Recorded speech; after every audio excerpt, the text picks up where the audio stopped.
Rex Warren Maize, September 24, 2002. In his bedroom on the afternoon of July 20, 1992, 14-year-old Jeremy Garza discovered the bodies of his sister, Kristen Wiley, 10 years old, and her best friend, Kinara Cariego, 7 years old. Both girls had been stabbed roughly 20 times and were completely nude from the waist down.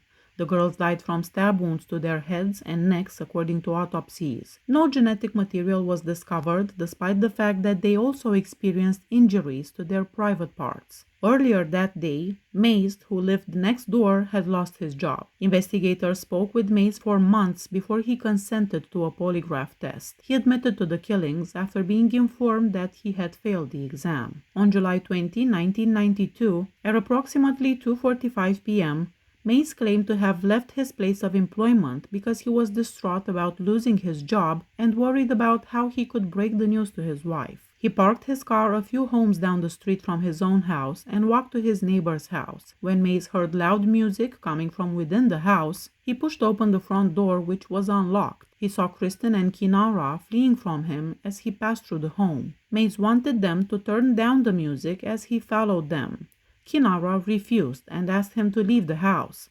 Maize then stabbed them with a knife he found in the kitchen. His final meal was 6 scrambled eggs with shredded cheese, cream gravy, hash browns, pan sausage, orange juice, and milk. His last words were, "Warden, just give me parole and let me go home to be with the Lord." Calvin Eugene King, September 25, 2002. King and his friends met at 10 p.m. on February 25, 1994, in room 38 of the Cedar Sands Motel in Beaumont, Texas, which King had reserved earlier in the day. They smoked crack in the room all evening. Throughout the evening, King was also purchasing and selling crack. Billy Wayne Ezel visited the room multiple times to sell the residents crack. Ezel went to another hotel room just before dawn. King then invited Ezel to come in his room. The following morning, Ezel's body was found in room 38, naked from the waist down and wrapped in a blanket. The space was a mess. The pathologist classified Ezel's substantial head injuries from a blunt force object as overkill and the 37 major stab wounds he had received. King brought a roll of bloody money home the following morning. King then proceeded to clean the money of the blood and dry it in the oven. His final meal was half of a fried chicken cooked in garlic powder and red pepper, French fries, 1 Dr. Pepper, and hot sauce. His last words were, "I want to say God forgives as I forgive, and God is the greatest. Thank you." James Rexford Powell, October 1st, 2002. He was found guilty of the murder of Felissa Van Winkle, 10, a little girl. He abducted her from a Beaumont, Texas flea market on October 6, 1990.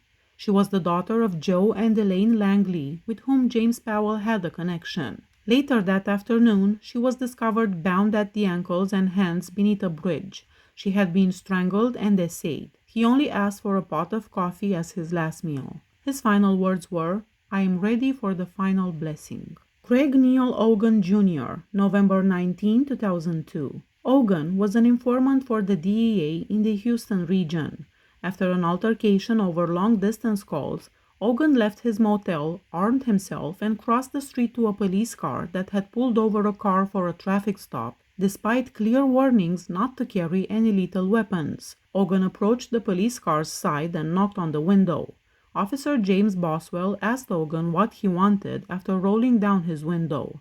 In response, Ogan said he was dropped off there and he was cold. Ogan was instructed by Officer Boswell to move away from the vehicle until the traffic stop was complete. Officer Boswell removed his revolver from the holster and, with it behind his right thigh, reached into the police car and unlocked the rear door, while Ogan continued to insist that Boswell provide him with quick aid. Ogan then shot Officer Boswell in the head without warning or provocation. Officer Gaynor chased and apprehended Ogan after witnessing his partner fall against the rear door of the police vehicle. Ogan didn't have a final special meal. His last words, "In killing me, the people responsible have blood on their hands because I am not guilty. I acted in self-defense and reflex in the face of a police officer who was out of control." William Wesley Chappell, November 20, 2002.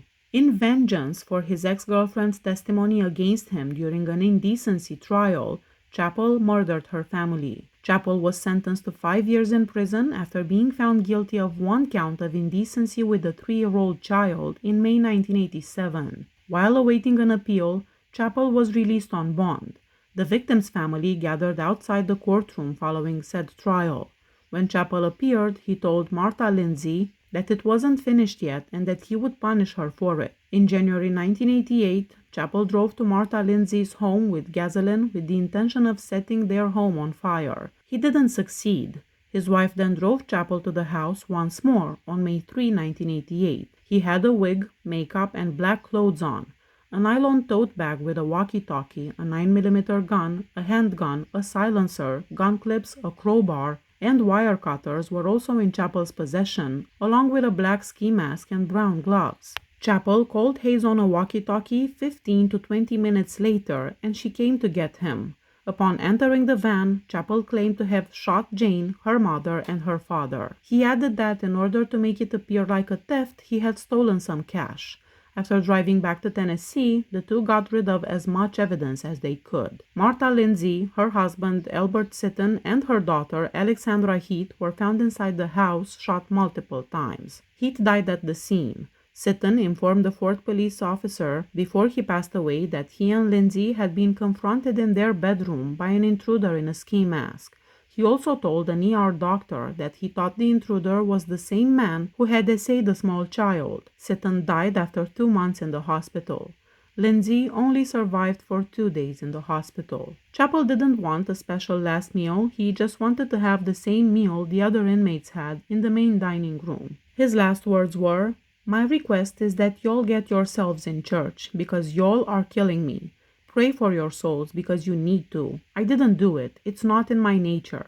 Jane, you know damn well I didn't molest that damn daughter of yours.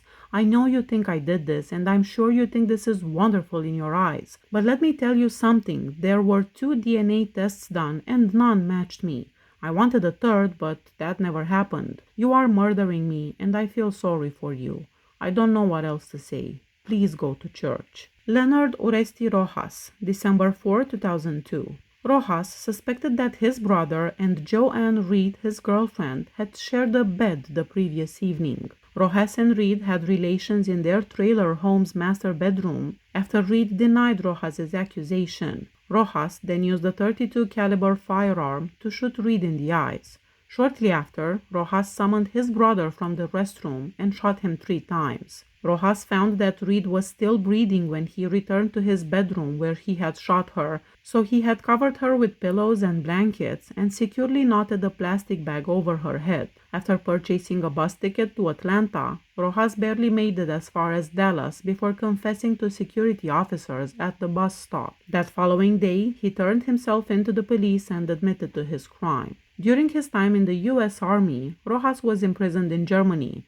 After being arrested and found guilty of selling heroin, Roas was committed to a drug addiction facility in California in 1976. He was also found guilty of possessing and selling cocaine in Nevada in 1990 and given a 5-year sentence. His last meal was 1 whole extra crispy fried chicken, salad with Thousand Island dressing, French toast, 2 Diet Cokes, 1 apple pie, and French fries. He refused to make a final statement.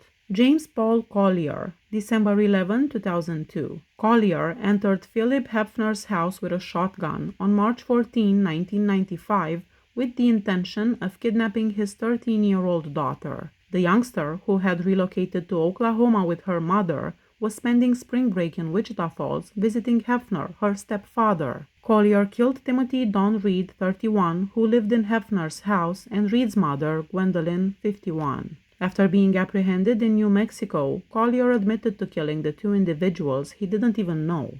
His last meal was fried fish, chicken, fried steak, baked potatoes, and ice cream. His last words were, "The only thing I want to say is that I appreciate the hospitality you guys have shown me and the respect, and the last meal was really good. That is about it. Thank you guys for being there and giving me a little bit of spiritual guidance and support."